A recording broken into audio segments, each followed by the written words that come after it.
ഞാൻ യൂട്യൂബ് ചാനലിൽ ആഗ്രഹിക്കുന്നത് ഇത്രയേ ഉള്ളൂ. എല്ലാവരും എല്ലാ ദിവസങ്ങളിലും ജോലിയുടെയും മറ്റും തിരക്കൊക്കെ ആയി നല്ല തിരക്കിലായിരിക്കും. അപ്പോൾ പലർക്കും ന്യൂസ് വായിക്കുവാനേ സാധിക്കില്ല, അല്ലെങ്കിൽ ന്യൂസ് ചാനൽ കാണുവാനേ സാധിക്കില്ല. അപ്പോൾ സാധാരണക്കാരെ നമ്മെ ബാധിക്കുന്ന എന്തൊക്കെ കാര്യങ്ങളുണ്ടെന്ന് അറിയുവാനേ സാധിക്കില്ല. അപ്പോൾ അങ്ങനത്തെ ചില കാര്യങ്ങൾ എല്ലാ ശനിയാഴ്ചകളിലും വൈകുന്നേരങ്ങളിൽ ഈ ചാനലിലൂടെ ഞാൻ ഇടാൻ ആഗ്രഹിക്കുന്നു. പ്രത്യേകിച്ച് അതുമായി ബന്ധപ്പെട്ടുള്ള നിയമവശങ്ങളും, നിയമം പറയാൻ പറ്റുന്ന കാര്യങ്ങൾ, നിയമവശങ്ങളും മോട്ടിവേഷൻ കാര്യങ്ങളും ഇൻ്റർവ്യൂസും ഈ ചാനലിലൂടെ ചെയ്യാൻ ആഗ്രഹിക്കുന്നു. ഒന്ന് കൂളായിട്ടൊക്കെ വീക്കെൻഡ്സിലൊക്കെ ഇരുന്ന് എല്ലാവർക്കും ഇത് കാണുവാനേ സാധിക്കും. തിരക്കാണെങ്കിൽ ഇത് വീഡിയോ സേവ് ചെയ്ത് വെച്ച് പിന്നെയും കാണുവാനേ സാധിക്കും. സബ്സ്ക്രൈബ് ചെയ്യുന്നതനുസരിച്ച് നിങ്ങൾക്ക് തുടർന്നും അപ്ഡേറ്റ്സും കിട്ടും. 14/6/2026 ഇറാൻ US സമാധാന കരാർ നിലവിൽ വന്നു. അത് ഒപ്പിടുമെന്ന് ട്രംപ് പറഞ്ഞു. അത് നിലവിൽ വരികയും ചെയ്തു. നമുക്കറിയാം, സാധാരണ ജനങ്ങൾ ഒരുപാട് ബുദ്ധിമുട്ടി ഇറാൻ, ഇസ്രായേൽ, US തമ്മിലുള്ള യുദ്ധം മുഖാന്തരം. പ്രത്യേകിച്ച് നമുക്ക് ഗ്യാസ് സിലിണ്ടറിന്റെ ലഭ്യതക്കുറവുണ്ടായി, പെട്രോളിന്റെ വില കൂടിയത് മുഖാന്തരം സാധനങ്ങളുടെ വില കയറ്റമുണ്ടായി. അങ്ങനെ നിരവധി കാര്യങ്ങൾ സാധാരണ ജനങ്ങളെ ബാധിച്ച കാര്യമാണ് ഈ ഒരു സമാധാന കരാർ. നമുക്കിതിനെപ്പറ്റി കൂടുതലായി മനസ്സിലാക്കുമ്പോൾ US പല നാളുകളിൽ ഈ സമാധാന കരാർ ഉണ്ടായി അല്ലെങ്കിൽ അത് ഒപ്പിട്ടു എന്ന് പറയുന്ന സാഹചര്യം ഉണ്ടായെങ്കിലും ഇറാൻ അത് സമ്മതിക്കുന്നില്ലായിരുന്നു. പക്ഷേ ഈ നാളുകളിൽ ഇറാൻ അത് സമ്മതിച്ചു.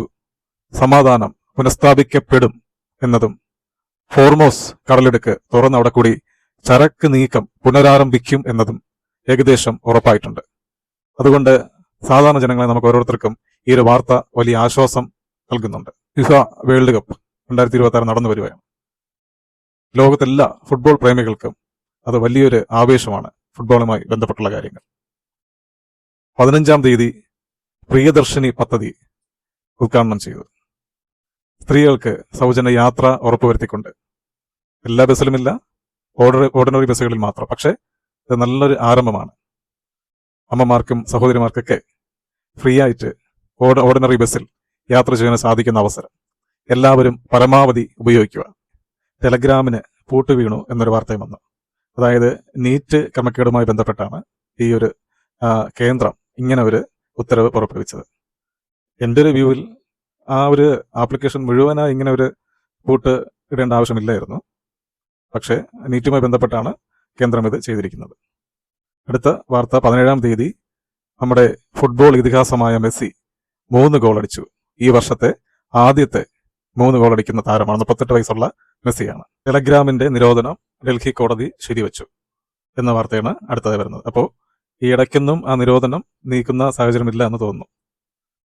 ബഡ്ജറ്റ് 2026-27 19 VD സതീശൻ, നമ്മുടെ മുഖ്യമന്ത്രിയും ഫൈനാൻസ് മിനിസ്റ്ററായ VD സതീശൻ അത് നിയമസഭയിൽ വായിച്ചു. പ്രത്യേകിച്ച് പല പദ്ധതികൾ, ഏറ്റവും പ്രധാനപ്പെട്ട പദ്ധതികൾ, സ്ത്രീ സൗഹൃദമായ പദ്ധതികളുണ്ട്, സ്ത്രീ സുരക്ഷാ പദ്ധതികളുണ്ട്, ഗ്ലോബൽ ജോബ് വാച്ച് ടവർ അങ്ങനത്തെ പദ്ധതിയുണ്ട്, ആരോഗ്യം, വിദ്യാഭ്യാസം മേഖലകളുമായി ബന്ധപ്പെട്ടുള്ള വാർത്തകളുമുണ്ട്. ഇതിൽ സ്ത്രീകൾക്ക് സന്തോഷിക്കാനുള്ള വാർത്ത, നമ്മുടെ KSRTC സൗജന്യ യാത്രയുമായി ബന്ധപ്പെട്ട് പ്രിയദർശിനി പദ്ധതിക്ക് വേണ്ടി 600 കോടി മാറ്റിവെച്ചു. അപ്പോൾ ഈ പ്രവർത്തനത്തിന് വേണ്ടിയിട്ട് സാധാരണ നമ്മുടെ KSRTC നമുക്ക് എല്ലാവർക്കും അറിയുന്ന പോലെ നഷ്ടത്തിലാണ് പോയിക്കൊണ്ടിരിക്കുന്നത്. അപ്പോൾ സർക്കാരിന്റെ ഒരു സഹായം വേണം. അപ്പോൾ സർക്കാർ സഹായിക്കുമെന്ന് പ്രഖ്യാപിച്ചു. അതിനുവേണ്ടി തുക മാറ്റിവെച്ചു. എല്ലാവർക്കും, സ്ത്രീകൾക്ക് എല്ലാവർക്കും സൗജന്യ യാത്ര ചെയ്യാം. പിന്നെ ഗ്ലോബൽ ജോബ് വാച്ച് ടവർ, അത് നല്ലൊരു പദ്ധതിയാണ്. നമ്മുടെ യുവാക്കളെ കേന്ദ്രീകരിച്ചുള്ള പദ്ധതിയാണ്. അവരുടെ തൊഴിലവസരങ്ങൾ കൂട്ടുക എന്ന പദ്ധതിയാണ്. അപ്പോൾ ഇതുമായിട്ട് നിങ്ങൾ ഫോളോ അപ്പ് ചെയ്യുക. അതായത് ഈ പുറം രാജ്യങ്ങളിലൊക്കെയും നമുക്ക് വേൾഡിൽ ലോകത്തെ ഏറ്റവും സാധ്യതയുള്ള തൊഴിലവസരങ്ങൾ, അത് അവരുടെ കഴിവിനനുസരിച്ചുള്ള തൊഴിലവസരങ്ങൾ അവർക്ക് തേടിപ്പോവാനും അതിനുള്ള ആ ഒരു വാതിലാണ് ഇവിടെ തുറന്നിടുന്നത്. അവർക്ക് ഇതുമായി ബന്ധപ്പെട്ട് ഒരുപാട് അവസരങ്ങൾ പുറത്ത് മാത്രമല്ല ഇന്ത്യയിലും ലഭിക്കും. അപ്പോൾ ഇതിന്റെ ഫോളോ അപ്പ് ചെയ്യുക. തൂഫാനുമായി ബന്ധപ്പെട്ട് സംസ്ഥാന പോലീസ്, എക്സൈസ്, എഡ്യൂക്കേഷൻ, ഹെൽത്ത് ഡിപ്പാർട്ട്മെന്റുമായി ചേർന്ന് നടത്തുന്ന സംയുക്ത പ്രവർത്തനമാണ്, ആ പദ്ധതിയാണ് തൂഫാൻ. വളരെ നല്ലൊരു പദ്ധതിയാണ് അല്ലേ? കാരണം നമ്മുടെ കുഞ്ഞുങ്ങൾ പലരും, നമ്മുടെ ഭവനങ്ങളെന്നല്ല പല കുഞ്ഞുങ്ങളും ഈ ലഹരിക്ക് അടിമകളാണ്. കാരണം സ്കൂളുകളിൽ വരെ ഈ ലഹരി വളരെ വ്യാപകമായി കിട്ടുന്നുണ്ട്. സ്കൂളുകളിൽ, കോളേജുകളിലൊക്കെ. അവർ അറിയാതെയാണ് ഈ ഒരു മഹാവിപത്തിൽ ചെന്ന് ചാടുന്നത്. അപ്പോൾ ഈ ഒരു പ്രവർത്തനത്തിലൂടെ ഇത്രയും സ്ട്രിക്റ്റ് ആയിട്ട് കാര്യങ്ങൾ മുന്നോട്ട് കൊണ്ടുപോകുമ്പോൾ അവർക്ക് തിരിച്ചറിവ് വരുന്നു. നാം വളരെ സ്നേഹത്തോടു കൂടി നമ്മുടെ മക്കളോട് ഇടപെടുക, സംസാരിക്കുക, ഫ്രണ്ട്സ് എന്ന രീതിയിൽ തന്നെ ഇടപെടുക. അവരെ ശിക്ഷിക്കേണ്ടപ്പോൾ ശിക്ഷിക്കുക, ചേർത്ത് പിടിക്കേണ്ടപ്പോൾ ചേർത്ത് പിടിക്കുക. ആ ഒരു ബന്ധം നിലനിർത്തിക്കൊണ്ട് പോവുക. അവരുമായി സംസാരിക്കുവാനും ഇടപഴകുവാനും സമയം കണ്ടെത്തുക. നിങ്ങൾക്ക് സന്തോഷകരമായ ജീവിതം നയിക്കാനും സാധിക്കും. അവർ നിങ്ങളുടെ എല്ലാ കാര്യങ്ങളും തുറന്നു പറയുകയും ചെയ്യും. അവരെ നേർവഴിക്ക് നടത്തുവാനായും നിങ്ങൾക്ക് സാധിക്കും. വാഹന മോഡിഫിക്കേഷനുമായി ബന്ധപ്പെട്ടുള്ള ന്യൂസാണ്. നമുക്കെല്ലാവർക്കും അറിയാം. പ്രത്യേകിച്ച് നമ്മുടെ പൂക്കി CM ഒരു ഇലക്ഷന് മുന്നേ ഒരു വാഗ്ദാനം തന്നു, അപകടകരമല്ലാത്ത വാഹനങ്ങൾ മോഡിഫൈ ചെയ്യാമെന്ന്. പക്ഷേ അതിന് ചില നിയമ പ്രശ്നങ്ങളുണ്ട്. അത് നമ്മുടെ കുഞ്ഞുങ്ങളോട്, മക്കളോട്, യുവാക്കളോടൊക്കെ പറഞ്ഞ് മനസ്സിലാക്കുക. ഇപ്പോൾ വ്യാപകമായ റെയ്ഡ് നടക്കുന്നുണ്ട്. അപ്പോൾ ഇതുമായുള്ള നിയമവശം മോട്ടോർ വെഹിക്കിൾ ആക്ടിന്റെ സെക്ഷൻ 52 ഇങ്ങനെ പറയുന്നു. മോട്ടോർ വെഹിക്കിൾ ആക്ട് കേന്ദ്ര നിയമമാണ്.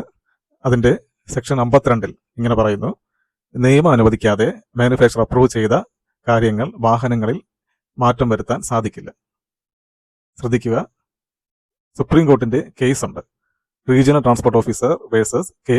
ജയചന്ദ്ര. വാഹന രജിസ്ട്രേഷൻ സർട്ടിഫിക്കറ്റിലും മാനുഫാക്ചറർ അനുവദിച്ച കാര്യങ്ങളല്ലാതെ ഒരു മോഡിഫിക്കേഷനുകളും വാഹനങ്ങളിൽ വരുത്താൻ സാധിക്കില്ല. അങ്ങനെ ചില മോഡിഫിക്കേഷനുകൾ ഇപ്പോൾ ഉണ്ട്. ചെറിയ മോഡിഫിക്കേഷൻസ് ഒക്കെ ഇപ്പോൾ നിലവിലുണ്ട്. അതല്ലാതെ വലിയ മോഡിഫിക്കേഷൻ ഒന്നും ഒരു വാഹനങ്ങളിലും നടത്തുവാനായി സാധിക്കില്ല. ദയവായി മക്കളോടും യുവാക്കളോടൊക്കെ പറയുക, വളരെ ശ്രദ്ധിക്കുക. ഫൈൻ്റെ എമൗണ്ട് വളരെ വലുതാണ്. നിപ്പ വൈറസ് കോഴിക്കോട് റിപ്പോർട്ട് ചെയ്തു. ഒരാൾക്കത് സ്ഥിരീകരിച്ചിട്ടുണ്ടായിരുന്നു. അയാൾക്കത് മാറി എന്നൊരു വാർത്തയും വരുന്നുണ്ട്. എലിപ്പനി, ഷിഗല്ല വൈറസ് ഒക്കെ ഇപ്പോൾ വ്യാപകമായി ഉണ്ട്. എല്ലാവരും ശ്രദ്ധിക്കുക. പ്രത്യേകിച്ച് ബേക്കറികളിൽ നിന്നും ജ്യൂസ് ഷോപ്സിൽ നിന്നൊക്കെ വെള്ളം കുടിക്കുന്നവരും ജ്യൂസ് കുടിക്കുന്നവരൊക്കെ വളരെ ശ്രദ്ധിക്കുക. വ്യാപകമായി പടരുന്നുണ്ട്. അടുത്തതായുള്ളത് നമ്മുടെ നീറ്റ് ക്രമക്കേടുമായി ബന്ധപ്പെട്ടുള്ള ആ വാർത്തയാണ്. ദയവായി നമ്മുടെ മക്കളെ വളരെ ശ്രദ്ധിക്കുക. അവർക്ക് വേണ്ട മാനസികമായ ധൈര്യവും സപ്പോർട്ടും കൊടുക്കുക. കാരണം എക്സാം പിന്നെയും വരും, അവസരങ്ങൾ ഒരുപാട് വരും. പക്ഷെ നമ്മുടെ മക്കൾ നഷ്ടപ്പെട്ടു പോയാൽ ഒരിക്കലും അത് തിരികെ വരത്തില്ല. അവർ നമുക്ക് തിരികെ ലഭിക്കത്തില്ല. അപ്പോൾ അവർക്ക് വേണ്ട എല്ലാ സപ്പോർട്ടും കൊടുക്കുക. അവർക്ക് നല്ല ഭാവി ഉണ്ടാവും. ഇന്ന് ജന്തർ മന്ദറിൽ, ഡൽഹിയിൽ ജന്തർ മന്ദറിൽ CJPയുടെ ധർണയും നടക്കുകയാണ്. നമ്മുടെ കേന്ദ്രത്തിലെ വിദ്യാഭ്യാസ മന്ത്രി രാജിവെക്കുന്നതുമായി ബന്ധപ്പെട്ടുള്ള. അപ്പോൾ നാളെ നീറ്റിന്റെ എക്സാം ഉണ്ട്. എല്ലാവരും നല്ല രീതിയിൽ എഴുതുക. എല്ലാവരും സന്തോഷത്തോടു കൂടി വീക്കെൻഡ്സ് ചെലവഴിക്കുക. തുടർന്ന് അടുത്ത ആഴ്ചത്തെ കാര്യങ്ങളും വളരെ നല്ല രീതിയിൽ ചെയ്യുക. നമുക്ക് അടുത്ത ശനിയാഴ്ച ഇതേപോലെ കാണാം. Okay, thank you.